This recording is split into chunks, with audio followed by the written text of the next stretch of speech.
ஏய் ஒண்ணு விடாம அப்படியே ஃபாலோ பண்ணிட்டே இரு. ஓகே நீ கிளம்பு.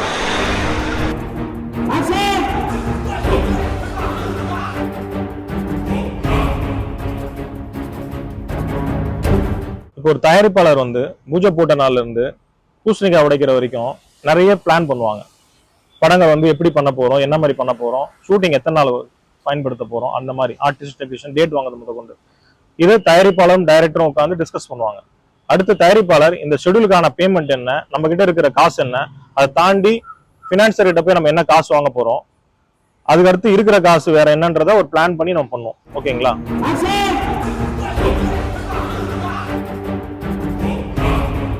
ஒரு ப்ரொடியூசர் வந்து ஒரு இயக்குனரும் ஒரு வெளியில அவுட்டோர்ல வந்து படப்பிடிப்பு நடத்துறோம்னு சொல்லி பிளான் பண்றோம். அதுல தொடர்ந்து ஒரு வாரத்துக்கு மழைன்னு வந்து அறிவிச்சிடுறாங்க. நம்ம எடுக்க வேண்டியது லைட்டிங் எடுக்க வேண்டிய ஷாட், அவுட்டோர்ல வெளிச்சத்தில் எடுக்க வேண்டிய படப்பிடிப்பு வந்து மழையின் மாறமா மாறுது. அப்போ டைரக்டர் ப்ரொடியூசர் 2 பேர் உட்காந்து டிஸ்கஸ் பண்ணி இந்த ஷாட்டை வந்து மழையா மாத்திடலாம், மழையில வராம பிளான் பண்ணிக்கலாம் அப்படின்ற மாதிரி ப்ரொடக்ஷன் காஸ்ட் சேவ் பண்றதுக்காக டைரக்டர் ஒரு ஐடியா தராரு. சரின்ட்டு நம்ம வந்து 2 நாள் வெயிட் பண்ண நம்ம அடுத்த 2 நாள் போய் படப்பிடிப்பு எடுக்கிறோம். 2 நாள் மழையில அந்த ஷாட் மாத்திடுறோம். 3ஆம் நாள் வந்து மழை நின்று போயிடுது. திரும்ப நம்ம 2 நாள் மழையில எடுத்த ஷாட்டை அடுத்த மழையில தான் முடிக்க முடியும். அப்போ திரும்ப அந்த 3ஆம் நாள் மழையை உருவாக்குறோம். அதுக்கு தேவையான தண்ணி அரேஞ்ச் பண்ணி நம்ம அந்த ரெயின் எஃபெக்ட் போட்டு எல்லாமே உருவாக்குறோம். ப்ரொடக்ஷன் காஸ்ட் ஏறுது. சேவ் பண்ணுன்ற பட்சத்தில் போயிட்டு எக்ஸ்பென்ஸ் ஏறுற மாதிரி ஆயிடுது. இந்த மாதிரி சில விஷயங்கள் டாஸ்க் தான் ப்ரொடியூசருக்கு வருது. பேசுங்க. டேய் அண்ணாஜி ஒரு டீடைல் சொல்லுடே. ஓகே கிளம்பு கிளம்பு. திவ்யா நீ வண்டில ஏறு. ஏய் சாவியை கொடுங்கடா உங்க. இன்னைக்கு ஒரு ப்ரொடியூசர் வந்து விஷாலனா தான் ஒரு மேடையில சொல்லியிருப்பாங்க, சின்ன சின்ன படங்கள் எடுக்கிற தயாரிப்பாளர் யாருமே வந்து இன்னைக்கு இருக்கிற சூழ்நிலைக்கு ஏற்ற மாதிரி படப்பிடிப்பு எடுக்க வேணாம், நீங்க அந்த பணத்தை வந்து உங்களோட ப்ராப்பர்ட்டிஸ்ல இல்ல ஃபேமிலியில ஏதாவது ஒரு இன்வெஸ்ட்மெண்ட் பண்ணுங்க.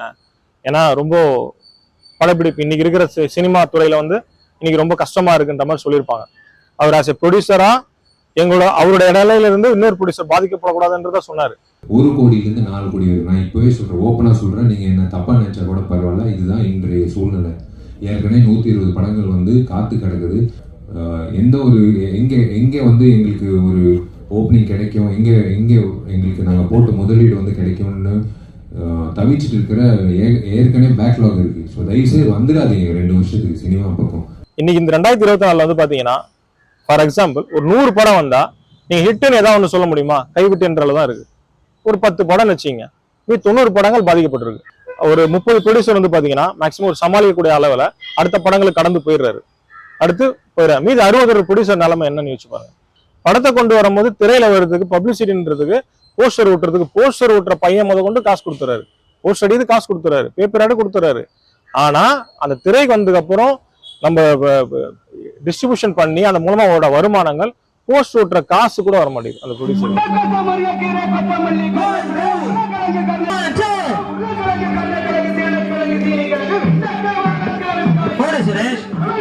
இப்ப நம்ம வந்து பாத்தீங்கன்னா ஒரு படப்பிடிப்பு வச்சிருக்கோம். படப்பிடிப்பு வந்து ஓப்பனிங் ஒரு வெளியில அவுட்டோர்ல வந்து பண்ண போறோம். ஒரு ஓப்பனிங் சாங் வைக்கிறோம், இல்லைன்னா ஒரு நல்ல ஒரு ஃபைட் வைக்கிறோம்னு வச்சுங்களேன். அதுக்கான பிளான் பண்ணியிருப்போம். ஒரு 5 நாள்ல பண்ணலாம், ஒரு 4ல இருந்து ஒரு 5 நாள் பண்ணலாம்ன்ற மாதிரி பிளான் பண்ணி எக்ஸிக்யூட் பண்ணியிருப்போம். கிராண்டா செட் போட்டிருப்போம். அதுக்கு ஆர்டிஸ்ட் அண்ட் டெக்னீஷியன் எல்லாருமே பிளான் பண்ணியிருப்போம்.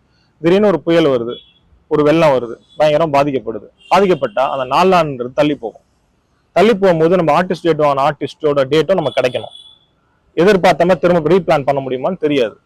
அடுத்தது செட்டு டேமேஜ் ஆயிருக்கும். அந்த செட்டுக்கு ரீவொர்க் பண்ணி அதுக்கான எக்ஸ்ட்ரா காசு ஆகும். நம்ம எல்லாத்துக்கும் சேர்த்து தான் வட்டி கட்ட வேண்டிய சூழ்நிலை வருது ஒரு தயாரிப்பாளர்.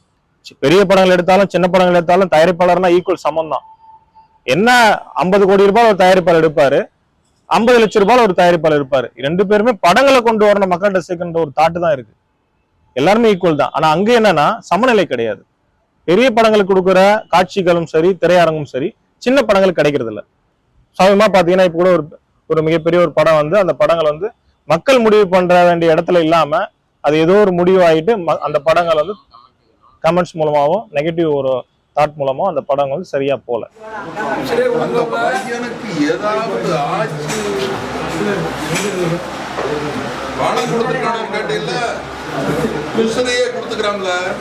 ஒரு மிகப்பெரிய ஒரு படம் நினைக்கிறேன்.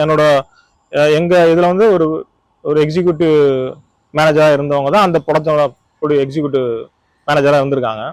திடீர்னு வந்து நாளைக்கு வரப்போற சீன்ல வந்து நாளைக்கு 2 யானை வேணும்ட்டாங்களாம். நைட்டு சொன்னா யானை எப்படி அரேஞ்ச் பண்ண முடியும்?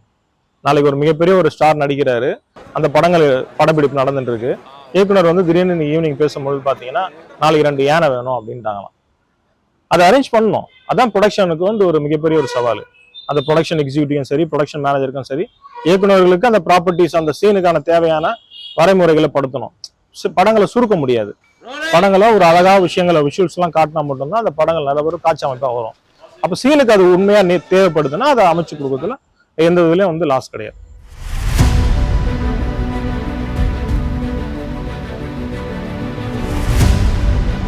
ஒரு படப்பிடிப்பு முடிஞ்சதுக்கு அப்புறம் எல்லாம் முடிஞ்சதுக்கு அப்புறம் சென்சார் போர்டில் போய் அப்ளை பண்ணணும். அதுக்கு ஆனதுக்கு அப்புறம் தான் அவங்க சில விஷயங்கள் வந்து மக்களுக்கு வந்து வைலண்டா இருக்கு, சில இடங்கள்ல வந்து இந்த சீன் நீங்க கட் பண்ணணும், இல்ல பிளர் பண்ணணும், இல்ல இந்த வார்த்தைகளை நீங்க தூக்குங்கன்ற மாதிரி சில விஷயங்கள் சொல்லுவாங்க. நம்ம சென்சார் போர்டில் அப்ளை பண்ணி அவங்களுக்கு தேவையான படம் ஸ்கிரீனிங் வச்சதுக்கு அப்புறம் அவங்கலாம் ஆஃபீஸர்லாம் வந்து பார்த்ததுக்கு அப்புறம் அதுக்கப்புறம் தான் அவங்க வந்து U certificate, UA certificate, A certificate, இந்த மாதிரி சர்டிஃபிகேட்ல கேட்டகரி இருக்கு. அந்த படத்துக்கான காட்சி அமைப்புக்கு தேவையான அவங்க வந்து அதை வந்து அந்த சர்டிஃபிகேட் படி எங்களுக்கு கொடுப்பாங்க. அதுக்கப்புறம் தான் மற்ற லாங்குவேஜ் அப்ளை பண்ண முடியும். இப்போ நம்ம தமிழ் சர்டிஃபிகேட் வந்ததுக்கு அப்புறம் டிட்டோ அவங்க என்ன கரெக்ஷன்ஸ் கொடுத்துருக்காங்களோ அதை எல்லாருமே சரி பண்ணி அடுத்து அதை டப்பிங் பண்ணி அதுக்கான வந்து கண்டென்ட் நம்ம தெலுங்குனா தெலுங்கு, இந்தினா ஹிந்தி, மலையாளம் இந்த மாதிரி நம்ம வந்து அடுத்தடுத்து தமிழ் சர்டிஃபிகேட் வாங்கினதுக்கு அப்புறம் தான் ஒவ்வொரு சர்டிஃபிகேட்டா வாங்க முடியும். தமிழை பொறுத்த வரைக்கும் தமிழ்நாட்டில் அப்ளை பண்ணி வாங்கிடலாம். அடுத்த நாளே வந்து தெலுங்கு, மலையாளம் வாங்கிடலாம். ஹிந்தி வந்து அப்படி கிடையாது. காலகாலமா வந்து மும்பையில போய் அப்ளை பண்ணி தான் வாங்கணும். அங்க ஒருத்தர் போனா உடனே போயிட்டு வர முடியாது. அங்கேயே இருந்து சென்சார் சர்டிஃபிகேட் தேவையான வரமுறைகள் போய் அவங்களை பூர்த்தி பண்ணி சென்சார் சர்டிஃபிகேட் வரணும்னா அங்க அகாமடேஷன், டிராவலிங் எல்லாமே இருக்கு. லாங்குவேஜ் ப்ராப்ளம் இருக்கு. ஒவ்வொரு ப்ரொடியூசரும் ஸ்ட்ரகிளா அங்க போய் இருந்து பண்ணிட்டு தான் வராங்க.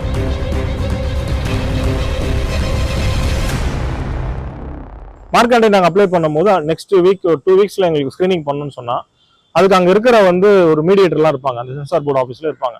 2 வீக்ஸோ 1 வீக்கோ இருக்குதுன்னா நீங்க வந்து ஸ்கிரீனிங் பண்ணணும்னா 6.5 lakhs கொடுங்க சார், நான் ஸ்கிரீனிங் பண்ண அரேஞ்ச் பண்றேன். நாங்க எதுக்கு கொடுக்கணும்னு சொன்னா இங்க அப்படிதான் முறைகள். Total budget 6.5 lakhs. நீங்க 3 lakhs கொடுத்தீங்கன்னா ஸ்கிரீனிங் டைம் கொடுப்போம். மீது 3.5 lakhs கொடுத்தீங்கன்னா உங்களுக்கு சென்சார் சர்டிஃபிகேட் படத்தை பார்த்து சென்சார் சர்டிஃபிகேட் வாங்கி கொடுத்துரும். இப்படின்ற ஒரு விஷயத்த சொல்றாங்க. நமக்கு படத்தை அனௌன்ஸ்மெண்ட் பண்ணிட்டோம், படத்தை ஸ்கிரீனிங் பண்ணோம், தியேட்டர்ல பப்ளிசிட்டி பண்ணியாச்சு. நாங்க அதே மாதிரி மார்க்கெண்டை படத்துக்கு அவங்க கேட்ட 6 லட்சம் ரூபாய் காசுல 3 லட்ச ரூபா கொடுத்தோம், ஸ்கிரீனிங் பண்ணாங்க. அப்புறம் 3 லட்ச ரூபா கொடுத்தோம், எங்க சென்சார் சர்டிஃபிகேட் அப்ளை பண்ணாங்க, சர்டிஃபிகேட் வாங்கிட்டோம்.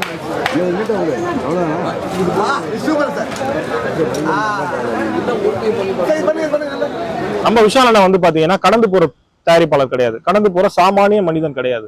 அடுத்து வரவங்களுக்கு பாதிப்பு உருவாக்கக்கூடாது, நான் சில மாற்றங்களை உருவாக்குறேன்னு சொல்லுவாரு. நம்ம இந்திய பிரதமர் ஐயா நரேந்திர மோடி ஐயாக்கு வந்து இந்த மாதிரி ஒரு மும்பையில் இருக்கிற சென்சார் போர்டில் வரைமுறைகள் இல்லாமல் லஞ்சங்கள் ரொம்ப அதிகமாக இருக்கு, மீடியேட்டர் மூலமா இந்த மாதிரி நடந்துட்டு இருக்கு.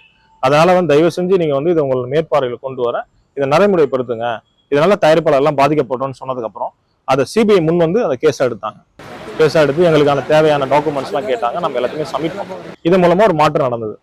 இனிமே எந்த தமிழ் தயாரிப்பாளர் யாருமே வந்து மும்பை போய் ஹிந்தி படத்துக்காக சென்சார் அப்ளை பண்ண வேணாம். அது தமிழ்நாட்டுக்கு மாட்டிட்டாங்க. நிறைய பேருக்கு தெரியுமான்னு தெரியாது. இனிமே எந்த ஒரு தயாரிப்பாளரும் தமிழ் அப்ளை பண்ணதுக்கு அப்புறம் தெலுங்கு, மலையாளம் எந்த மாதிரி அப்ளை பண்ணி நீங்க வாங்குறாங்களோ அதே போல இந்தியும் நீங்க சென்சார் போர்டு ஆஃபீஸ்ல நீங்க அப்ளை பண்ணி வாங்கிக்கலாம். இதனால எந்த ஒரு தயாரிப்பாளருக்கும் பணம் சேவ் ஆச்சு. மும்பை போய் உட்காந்து லாங்குவேஜ் பிரச்சனை வர வேண்டியதில்லை, நிறைய ப்ராப்ளங்களை ஃபேஸ் பண்ணாம இங்க இருக்கலாம். நிறைய தயாரிப்பாளருக்கு தெரியுமா கூட தெரியல. இது ஒரு மாற்றம் நடந்தது.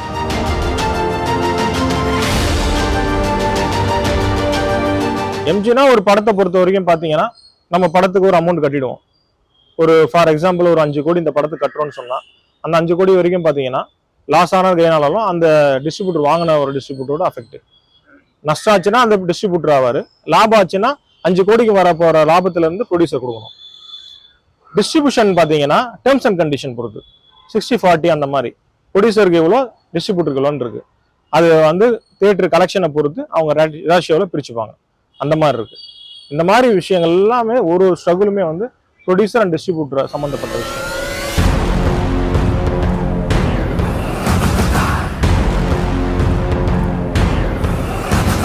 கதையை பொறுத்த ஷார்ட் ஃபிலிம் ஃபேக்டரி எந்த படங்கள் எடுத்தாலும் கதை நல்லா இருக்கணும், கதை மக்கள்கிட்ட போய் சேர்க்கிற மாதிரி இருக்கணும், மக்கள் அதை ஆதரவு கொடுப்பான்ற நம்பிக்கையில எந்த ஒரு ப்ரொடியூசரும் எடுக்கிறாங்க. அதுல விஷால் ஃபிலிம் ஃபேக்டரி சார்பா அதிகப்படியான புது இயக்குநர்கள் வாய்ப்பு கொடுத்த ஒரு ப்ரொடக்ஷன் கம்பெனினா எங்களுக்கு தான். இரும்பு திரை மித்திரன் இருக்காரு, அந்த படங்கள் வந்து நம்ம வாய்ப்பு கொடுத்துருக்கோம். அவர் மிகப்பெரிய ஒரு டைரக்டரா இருக்காரு. அவரோட படங்கள்லாம் உங்களுக்கு தெரியும். அதுக்கப்புறம் வந்து சக்கரா படங்கள் இருக்கு, ஆனந்தன், வீரமாகி சுடும், சரவணன், லத்தி, வினோத், இந்த மாதிரி ஏகப்பட்டது இருக்கு. நிறைய புது இயக்குநர்கள் வாய்ப்பு கொடுத்த ஒரு ப்ரொடக்ஷன்ல நாங்க எங்களை சொல்லலாம்.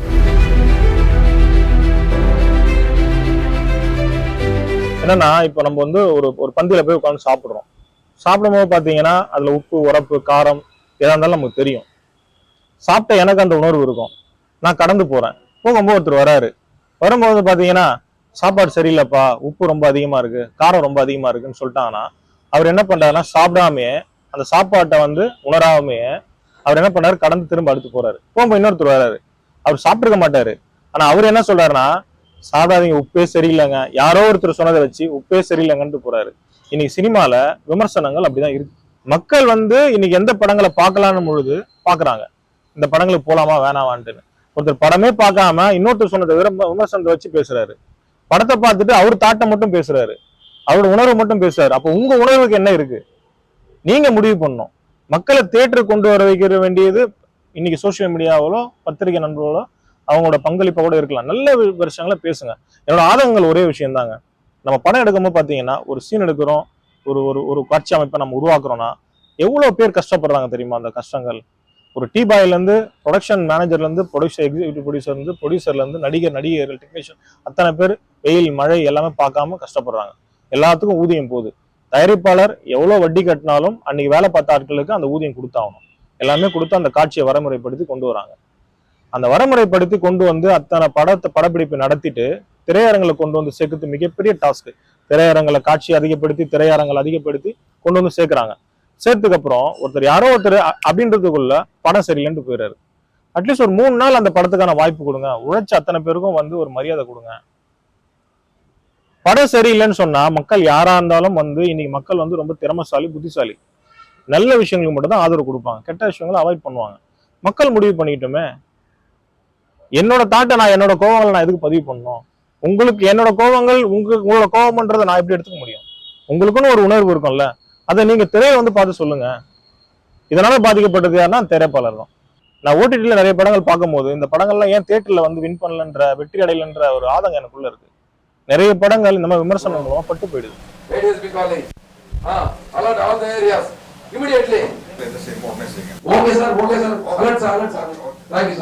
நான் இன்னைக்கு சொல்றேன் உங்களுக்கு ஒரு விஷயம், நீங்க சோசியல் மீடியால ஒரு விஷயத்தை போடுங்க, ஒரு பதிவு பண்ணுங்க. உங்க ஆட்கள் மூலமாவே நீங்க ஒரு 10 பதிவை ஒரு பாசிட்டிவா போடுங்க. ஒரு பாசிட்டிவா ஒரு பதிவு ஒரு 10 பேர் போட்டீங்கன்னா அடுத்து 11ஆளோட மனநிலை என்னவா இருக்கும்னா பாசிட்டிவா ஒரு பதிவு போட்டு போவாங்க. ஒரு 10 பேரை வச்சு நெகட்டிவா போட்டுட்டே இருங்க, அடுத்த வாரம் நெகட்டிவா தான் இருக்கும். இன்னைக்கு எல்லாருமே என்னன்னா அதுல இருக்கிற உண்மைத்தன்மை இருக்கா, நேர்மை இருக்கான்னு யாரும் பார்க்க மாட்டாங்க.